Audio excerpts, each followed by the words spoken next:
አላውቅም ብቻ ከባድ ነው። እግዚአብሔር የስራውን ይስጠው። አሁን የመያዣው ቀን እየደረሰ መሰለኝ። ሰውየው በጣም ተቅለብልቧል። እንግዲህ ዋናዎቹም ሳይቀሩ እየተያዙ ነው። የመስፍን ቀን ደግሞ ቅርብ ነው። ብቻ መስፍን ደግሞ ተይዞ የእውነት ልዑል እና ዘላለም በጣም ነው ያሳዘኑኝ። የእውነት ድካማቸው፣ ልፋታቸው በአንድ በኩል ድካማቸው፣ ልፋታቸው እግዚአብሔር ይመስገን እየቆጠረላቸው ነው አሁን ላይ። ምክንያቱም የመስፍን ዋና የተባለውም ተይዟል። እያንዳንዱ የምናየው ነገር እንግዲህ ከመስፍን የመጡ ሰዎች ናቸው እና ሌላው ደግሞ የማህሌት በህይወት መኖሯ ራሱ ትልቅ ነገር ነው። ምንም እንኳን ብትጎዳ ያው ታገግማለች። ዋናው ህይወቷ ካለ እግዚአብሔር ይመስገን ማለት ነው። እንግዲህ ሰውየው ምንም ላታመልጭኝ አታሯሩጭኝ የሚባል አባባል አለ። ዝም ብሎ ያደክማቸዋል። መያዙ ለማይቀር ነገር እጁን አምኖ መስጠት ሲችል በጣም ብዙ ርቀት እንዲሄዱ በጣም ብዙ አደከማቸው። የእውነት አደከማቸው። በጣም ደከሙ እነሱ ራሱ። አሁን እንኳን እነሱ ከጀመሩ እንኳን እንደው በቀላሉ 3 ወር 4 ወር አይሆንም በነ መሀሌት ጉዳይ እንደዚህ መከታተል ከጀመሩ ማለት ነው። ልዑልና ዘላለም ያው ሰውየው የለመደው ነገር ነው። ከዚህ በፊትም በእንደዚህ አይነት እንትን ተሰማርቶ የሚሰራው ስራው ስለሆነ እሱ ምንም ሰው አይዘኝም፣ ምንም አይነት ህመም አይነካኝም ብሎ እግዚአብሔርን የረሳ ሰው ነው። ብርና ብር ብቻ ነው እያሳደደ ያለ እንጂ የሰው ህይወት፣ የሰው ቁስል፣ የሰው ህመም እዚህ ጋር ሰው አግቶ ለአንድ ቀን እንኳን ቤት ተዘግቶብን ስንውል እንዴት እንደሚጨንቅ እናውቀዋለን አይደለም? ይህ ሁሉ አመት ቀርቶ ማለት ነው። ህሊናውን የሸጦ የበላ ሰውዬ ነው። ሲቀጥል ደግሞ አብረውት የሚሰሩም አለ። አንድ ወንበዴም አለ። በብር ሁለቱም በብር እየተደራደሩ የሚሰሩ ያው ሁለቱም መጨረሻቸው መያዛቸው አይቀርም። እስከ ጊዜው ድረስ ግን ያው አሁን ላይ በጣም ብዙ እያደከሙ ነው። ሰው እኔ ርህራሄ እንደው ከሰው የተፈጠረ ሰው እንደዚህ ለሰው ልጅ መጨከን ግን አይከብድም? እንዴት አስቻላችሁ? የእውነት እንዴት አስቻላችሁ? እግዚአብሔር ልቦና ይስጣችሁ ብቻ።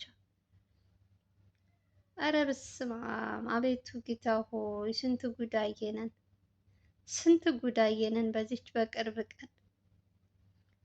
በዛም ስትሄዱ ችግር ነው፣ እዛም ስትሄዱ ደግሞ በጣም የሚያስጠሉኝ ነገር ተይዘው ከተያዙ በኋላ የሚለፈልፉት ሰዎቹ ስለነሱ የቤታቸው ጓዳ ችግራቸው ያወራሉ። የዚህ ጋር የሰው ህይወት እያበላሹ ሰው አግተው እያሰቃዩ እሱ ብሩን ይዞ ህይወቱን ለመቀየር እንትን ይላል። አንደኛ ነገር ማሰብ ያለብን እኛ መቼም የራሳችን ለፍተን ደክመን ያላመጣነው ነገር በህይወታችን ምንም አይነት ለውጥ እንደማያመጣልን ማወቅ አለብን። የሰው ላብ የሰው ነው። የኔ ከሆነ የኔ ነው። የሰው ነገር ሁልጊዜም ከጀርባ ይዞብን የሚመጣው ጣጣ በጣም ብዙ ነው ማለት ነው። እንደውም ያለን ሁሉ ነው ይዞብን የሚጠፋው።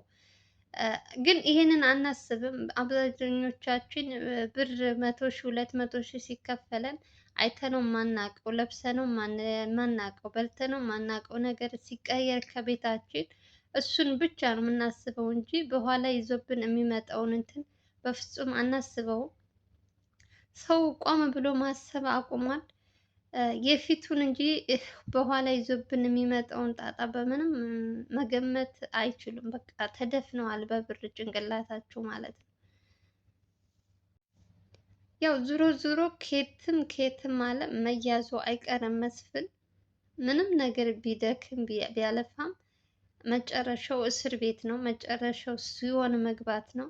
በመስፍን ዙሪያ እስካሁን ድረስ የተይዘው እንኳን የሚለፈልፉት ሰዎች የመስፍን ጉድ ተወርቶ ተወርቶ እንደማያልቅ በውስጡ ስንት ነገር ስንት መካዘን እንዳለው አሁን እናንተ ስታስቡ እንደው ለሁለት ሰው ብቻ ይመስላችኋል? ይህ ሁሉ መካዘን አንድ ግቢ ቤት እየተከራየ በአዲስ አበባ የቤት ክራይ አስቡት። እና ይህ ሁሉ ለአንድ ሰው ይመስላችኋል? ለማህሌት እና ለወንድሟ እኔ በጣም ደግሞ ደስ ያለኝ ነገር ትናንት ዕለት በልዑል ቪዲዮ አይታችሁ ሊሆን ይችላል። ይቺ ልጅ የጓደኛዬን አባት ሲገሉት አይቼ ቪዲዮ ቀርጫቸው ነው ስትል ሰምታችኋል። እሺ ይህቺ ልጅ ቪዲዮ ቀርጻ እንዴት ከነዚህ እጅ ልትገባ ቻለች? ገዳዩ ማን ነው ነው?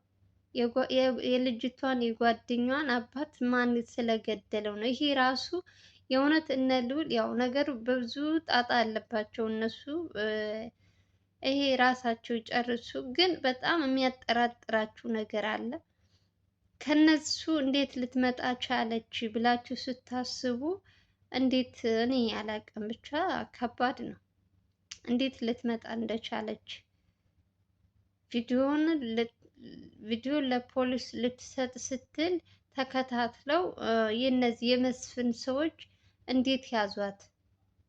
ገዳዩ ማን ቢሆን ነው? ከመስፍን ቤት እኔ አላቅም፣ ብቻ በጣም ግራ የሚያጋባ ነገር ነው። ሰውየው በፍጹም ለሰው የሚራራ አንጀት ልብ የለውም። በጣም አረመኔና አረመኔ ጨካኝ፣ የሰው ሩህሩህ የሌለው ሰው ነው።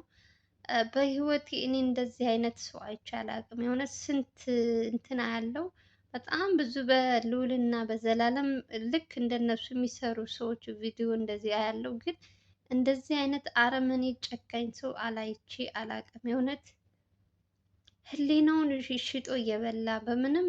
ኧረ በስመ አብ እግዚአብሔር ልቦና ይስጠን። አቤቱ ጌታ ሆይ ስንት ጉድ አለ ስታዩ። ያው ጀግኖቻችን ደግሞ እንግዲህ በሚገቡበት እየገቡ እየታሽለጠለጡም ቢሆን ከስር ለስር እየለቀሙ እያመጡ ነው። የመስፍንን ጉድም እያወሩ ነው። ያው በመጀመሪያ ሲያሽቃብጡ ሲያዙ ደግሞ ብዙ የቋጡን የምኑን ያወርዳሉ። ብዙ ነገር ነው የሚለፈልፉት። ያው ሲያዝ ሰው እኮ እንዲህ ነው በቃ። የሰው ስቃይ የሰው ህመም አይገባቸውም። ልክ ስትይዟቸው ደግሞ ያዙኝ ልቀቁኝ ይላሉ። በመጀመሪያ ሰው በየሰከንዱ መርፌና እንትን እየወጉ የሰው ልጅ ጤነኛ ሰው እብድ እያደረጉ፣ እነዚህ ሰዎች ታዲያ እነዚህ ዝም ብላችሁ ስታችሁ ጭንቅላት ያላቸው ሰዎች ናቸው? አይምሯቸው ይሰራል? ጤነኛን ሰው በየሰከንዱ ውስጥ በየነቃ ቁጥር መርፌ እየወጉ የሰውን አረ እንዴት ማለት። አንደኛ ነገር የሰው ልጅ መርፌ ልትወጊ ስትይ የሆነ የሐኪም እንትን የራሱ የቻለ እንትን መኖር አለበት እንጂ ዝም ብሎ ማንም ሰው መርፌ መውጋት አይችልም። ልጆቹ በምን አይነት ሁኔታ እንዳሉ ራሱ ፈጣሪ ነው የሚያውቀው። ያው ህይወቷም ካለ ሙታለች እያሉ በውሸት ብዙ ዜና ሲያወሩ ነበር በመሀሌት እስከ መቃብር በስሟ እስከ ማሰራት ድረስ መስፍን ሂደዋል። ርቀት ይህን ያክል ርቀት ሂደዋል። ያው አሁንም አይገርምም፣ ብዙ ነገርም ያወራል። ለመደባበቅ ይሞክራል። ግን አሁን ግን ስለተደረሰበት እጁን መስጠት አለበት። ሰዎቹን ዝም ብሎ አያድክማቸው ማለት ነው። አንበሶቹም ጀግኖቹም እንግዲህ በምንኛውም በየትኛውም እንትን ቢሄድ ምንም ነገር ከነሱ መረጃ አያመልጥም። እንደምታዩት ነው።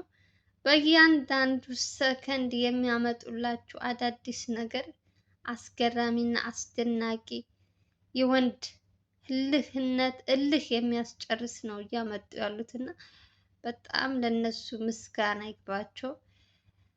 ከእግዚአብሔር በታች እንግዲህ ለመሀሌት እና ለወንድሟ ህይወታቸውን እያተረፉላቸው ነው። ብራቸውስ መቼም በክኗል፣ ግን ህይወታቸው ካለ እግዚአብሔር ይመስገን። ለማንኛውም ጋይዝ የዛሬው ቪዲዮ ይመስል ነበር። ከተመቻችሁ ላይክ እና ሼር ማድረጋችሁ እንዳትረሱ። ስትገቡ ሁላችሁ ለምታበረታቱኝ እህት ወንድሞቼ ደግሞ ከልብ ከልብ ነው የማመሰግነው። ሰላም ፍቅር ተመኘሁላችሁ። በሌላ ቪዲዮ እስከምንገናኝ ድረስ ደህና ሰንብቱ። እንወዳችኋለን። ባይ ባይ።